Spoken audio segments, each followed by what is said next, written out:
Madame la directrice, mesdames, messieurs, bonjour. Donc j'ai le grand plaisir, je vais vous parler donc de cette mission Pégase. Un mot, moi j'ai fait donc 36 ans armée de l'air, j'ai quitté les forces aériennes stratégiques en 2014 et Rafale biplace, tanker, mission longue et tout, j'ai envie de dire, ça me parle, je sais de quoi je parle. Et donc c'est sans doute pour la raison pour laquelle le général André Lanata m'a appelé en disant je te propose de prendre la tête de ce dispositif sur cette mission au retour. Un petit mot d'abord sur cet exercice Speed Black.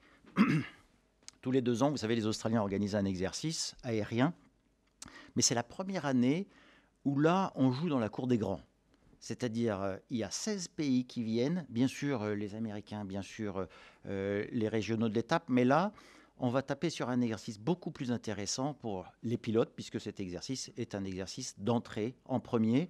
Il faut imaginer ce que l'on a fait au Mali, il faut imaginer la Libye, il faut imaginer, on est tout à fait dans ce cadre-là, où la mission, avec un nombre conséquent d'avions, va traverser et va voler pendant un certain temps, ravitaillement en vol, à Wax, et ensuite délivrer des bombes, puisque l'Australie, surtout du côté de Darwin, présente le gros intérêt d'être en gros une zone dégagée de toute contrainte. Et donc, champ de tir de bombes réelles, intervention, largage de leurre, infrarouge, sans grosse limitation. J'ai envie de dire, c'est l'endroit rêvé. En fait, c'est un peu red flag à l'américaine. La différence, c'est que les Australiens ne visent pas le niveau supérieur avec centre d'opération, conduite d'une opération aérienne. Cet exercice-là, il est vraiment basé pour le pilote. Donc, j'ai un raid, j'ai 40 avions, j'organise mon raid, je mets devant des F-16, je mets derrière du singapourien. Et pour nous, armée de l'air, le gros intérêt, c'est cette interopérabilité avec d'autres pays. C'est l'interopérabilité, on est partout avec l'OTAN et tous ses membres évidemment occidentaux.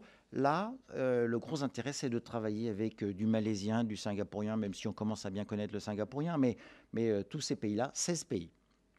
Et il n'y a pas évidemment avion de chasse, il y a avion de transport, puisque nous avons un CASA de Nouvelle-Calédonie qui vient avec son équipage et qui contribue aussi aux missions de transport, largage, aérolargage, tactique. Donc là, on est dans un exercice vraiment qui vaut le coup. Et quand le chef d'état-major australien va se tourner vers le général Lanata en disant « Est-ce que tu viens ?» La première réflexion, c'est de dire que c'est un peu loin pour nous. Et le chef d'état-major australien propose en disant « Je viens te chercher avec un MRTT australien où tu seras. » Alors ça a été le déclencheur. Et là, le général Lanata dit « D'accord. Et je te mets 3 rafales. On se mettra aux Émirats Arabes Unis, Al Dafra. Tu viens nous chercher avec ton MRTT. » En plus, nos pilotes commencent à être entraînés. On a quelques pilotes de MRTT, notamment en Australie et tout, qui apprennent le métier. Et donc, ils vont nous emmener avec une étape à Singapour et ensuite direct Darwin. Bref, donc une mission qui est vraiment très intéressante et qui est complètement dans cette entrée en premier pour le pilote. Pas que de chasse, encore une fois, transporteur. Et puis, le général Lanata dit, j'ai 3 rafales, ils sont en Australie, il faut bien les faire rentrer.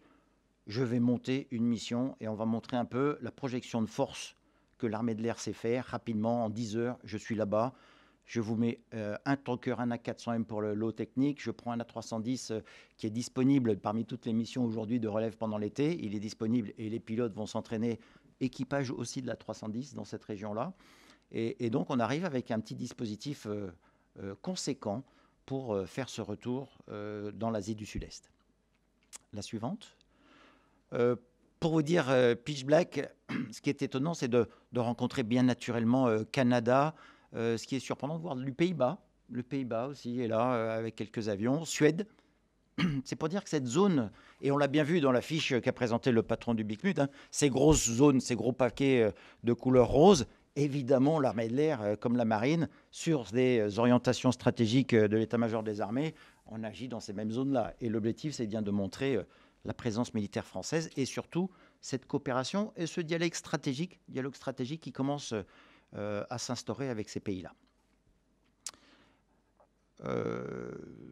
Pégase, on va croiser donc ces partenaires stratégiques avec qui on travaille beaucoup. Et vous savez qu'aujourd'hui, notamment pour l'armée de l'air, l'Australie, et notamment avec les liens privilégiés entre les deux chefs d'état-major de l'armée de l'air, mais déjà du temps de général Mercier, c'était le cas.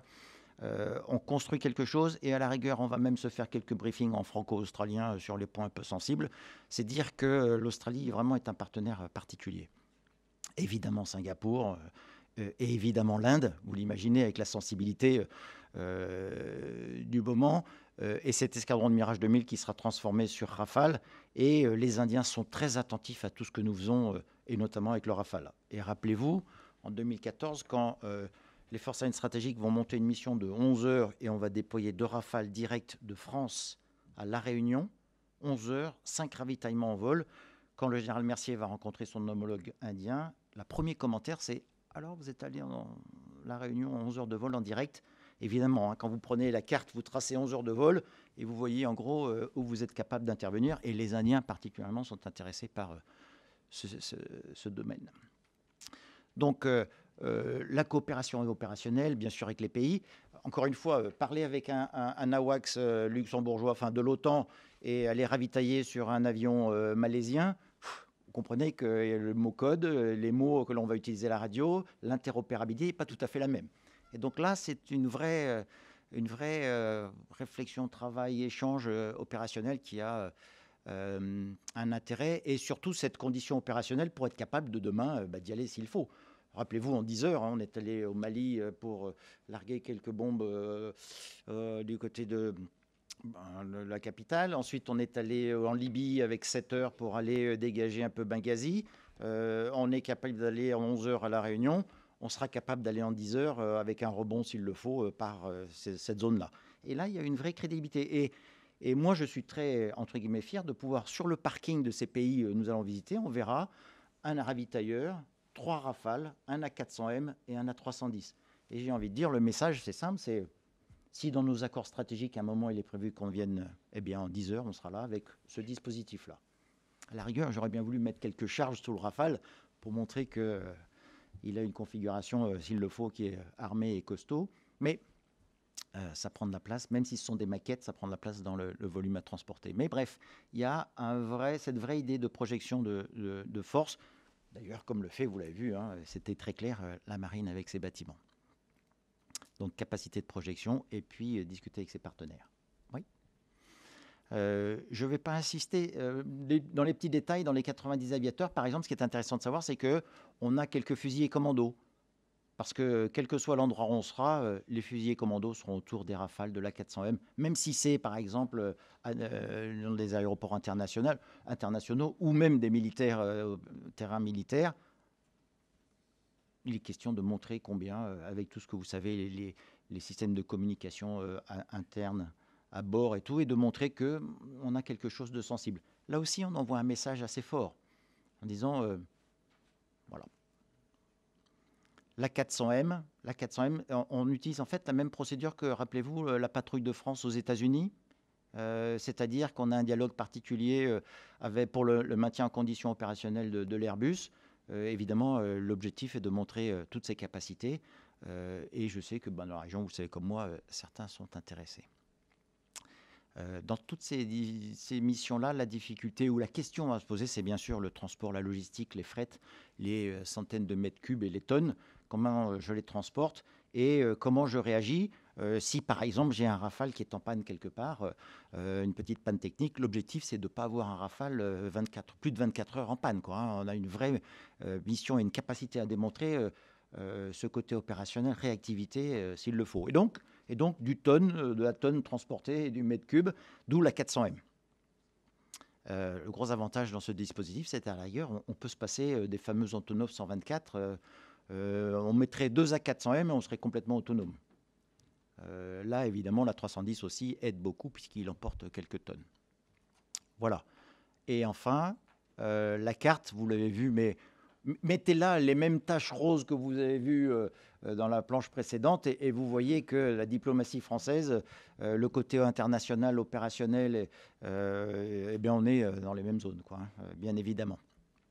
Ce qui est intéressant, et le message que je ferai passer, puisque dans ces étapes, évidemment, le cœur et le grand organisateur, c'est l'ambassadeur, monsieur l'ambassadeur, qui prend à son compte et qui va organiser, bien sûr, des rencontres un peu officielles, mais aussi la communauté française, les lycées, on a prévu, bien sûr, de rayonner.